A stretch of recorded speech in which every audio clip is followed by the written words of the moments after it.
Bueno, buenas tardes. Hoy damos inicio a este nuevo ciclo del programa de estudios de Historia del Peronismo del Instituto de Estudios Históricos de la Universidad Nacional de 3 de Febrero, que denominamos ¿Qué es el peronismo? Nuestra primera invitada es la doctora María Matilde Ollier, quien ha obtenido un PhD en Ciencia Política en la Universidad de Notre Dame en Estados Unidos. Tiene un máster en Ciencias Sociales en Flaxo y es graduada en Historia en la Universidad de Buenos Aires. A su vez, María Matilde es directora del doctorado en Ciencia Política y profesora e investigadora de la Escuela de Política y Gobierno de la Universidad Nacional de San Martín, de la cual fue decana entre 2011 y 2019. Bueno, María Matilde, muchísimas gracias por inaugurar este espacio de qué es el peronismo. A ver, María Matilde, nosotros hemos visto a través de tus trabajos, ¿no?, que el peronismo ha sido un tema central en tus análisis académicos, ¿no? Estudiaste este mundo ideológico con que el peronismo revolucionario interpretó a la sociedad argentina en los últimos años, en las décadas del 60 y los primeros años de la década del 70, con dos libros pioneros: El fenómeno insurreccional y la cultura política y Orden, Poder y Violencia, que luego Edun Treff publicó bajo el nombre Golpe o Revolución, la violencia legitimada en la Argentina. ¿Qué nos podés decir a la luz de estas publicaciones pioneras que realizaste? Y comentarnos también un poquito por qué han sido pioneras, a partir, digamos, bueno, en este devenir desde ese momento que publicaste tu trabajo al día de hoy.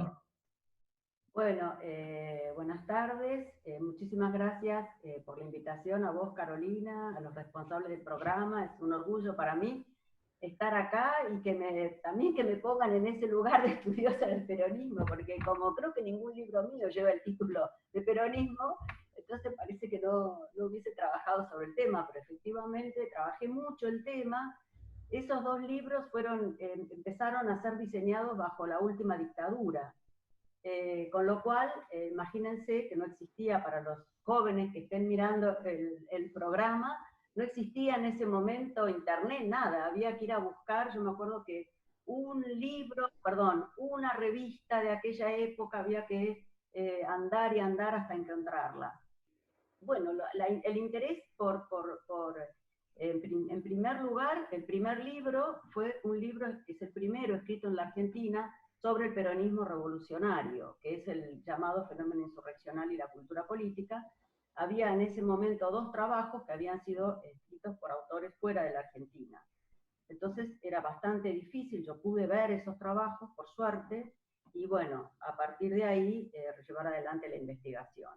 Y es básicamente un trabajo que muestra cómo dentro de las organizaciones armadas del peronismo revolucionario, Montoneros organiza una visión de la Argentina, tanto de la sociedad como de la política, con la gran traba que significaba para la política argentina la proscripción de Perón, no del peronismo, de Perón, que era la figura clave, que las dictaduras y las semidemocracias del periodo 55-73 tenían como objetivo de la proscripción, que era la figura de Perón, tratar de ver cómo el peronismo revolucionario y sobre todo la organización Montoneros había visto la sociedad y en función de esa mirada había intervenido en la política argentina. Esa fue un poco la idea, y mostrar por qué la organización Montoneros fue la más, si ustedes quieren, exitosa, entre comillas, en cantidad de seguidores y demás, y la más poderosa de todas las organizaciones peronistas de esos años. Que un poco lo que se ve es que la que tiene el discurso y la práctica más peronista de todos los grupos guerrilleros. Eso me llevó un poco, al ver estudiar ese fenómeno, me llevó a mirar cuál había sido el lugar de Perón y de las élites políticas. Cuando digo élites políticas me refiero a partidarias, sindicales y militares, en esa proscripción. ¿Y cuál había sido el rol de Perón para su regreso a la Argentina? Porque yo tenía en mi trabajo anterior, y como estos fueron diseñados juntos, esta idea del rol que habían jugado las organizaciones guerrilleras en el regreso de Perón, al poner en la consigna Perón o muerte, un obstáculo central que solo podía ser resuelto con el regreso de Perón a la Argentina. Entonces, frente a esa realidad, ¿qué papel jugó Perón? Entonces, lo que voy viendo a lo largo de los años, en el trabajo Orden, Poder y Violencia, es cómo Perón rompe, o se ve claramente, esa visión maniquea de que la política se divide en dos bandos, que había dos grandes campos, el peronismo y el anteperonismo. Para 1966, dentro de las élites políticas, había sectores dispuestos a negociar con Perón.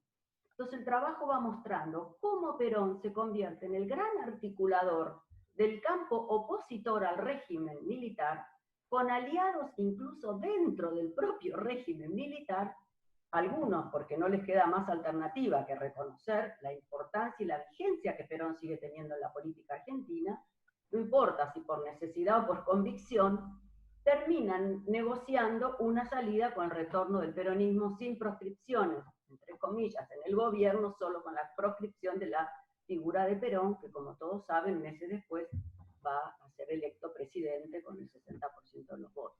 Entonces un poco el libro muestra, trata de romper esta idea de las élites partidarias, sindicales, como bloques totalmente enfrentados. Entonces, lo que muestra que no hay una sola voz de Perón, hay múltiples voces de Perón.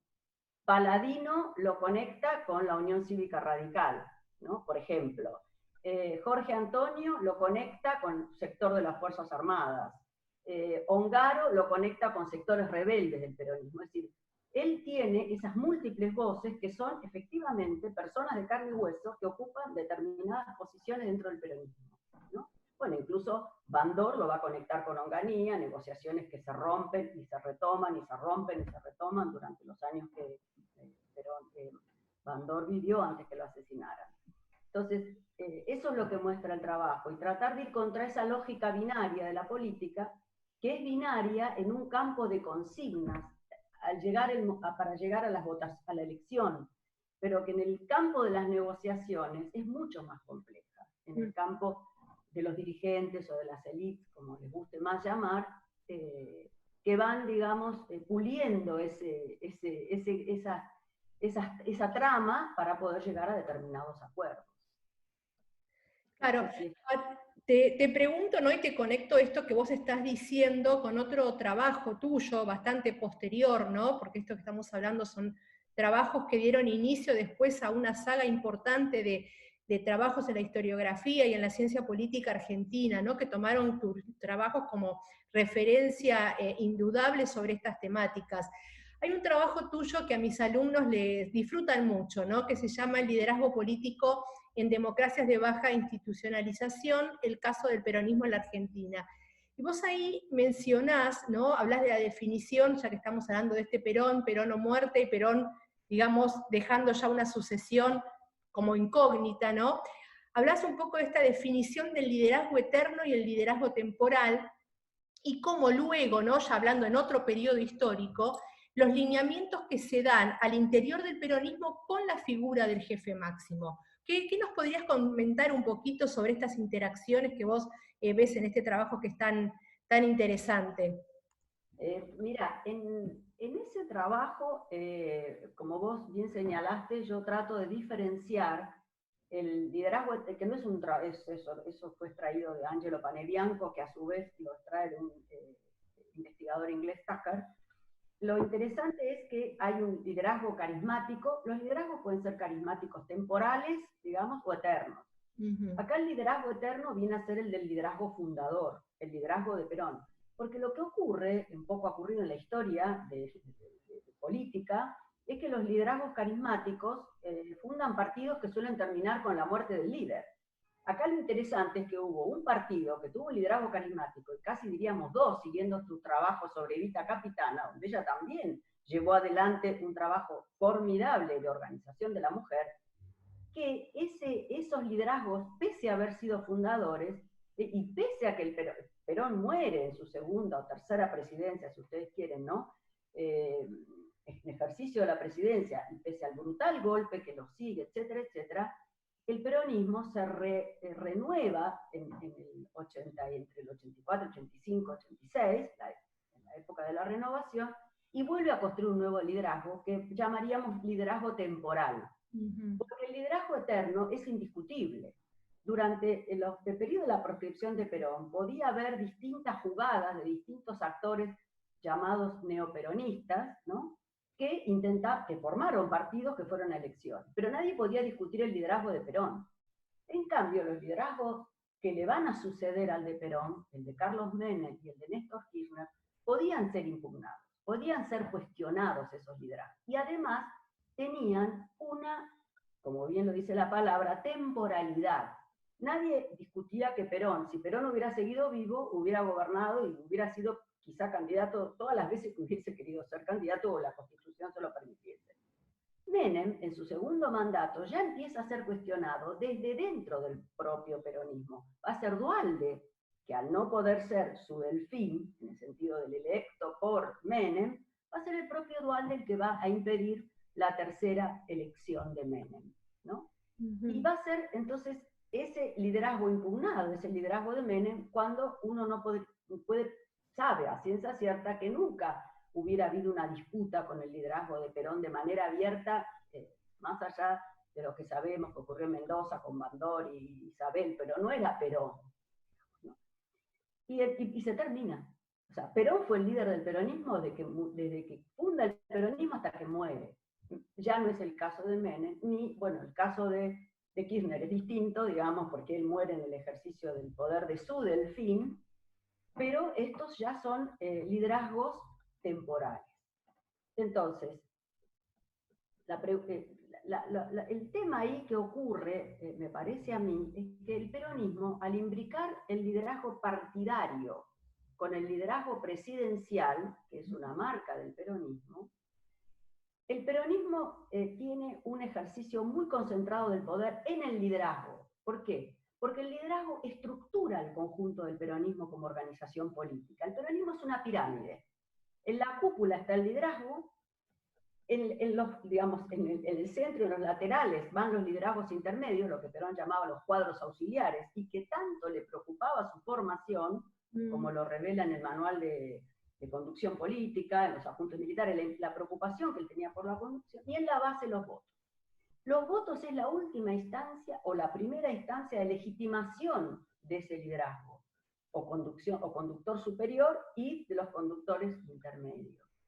Entonces, en la medida en que el liderazgo estructura el peronismo como organización, el ejercicio del poder es concentrado en la figura del liderazgo.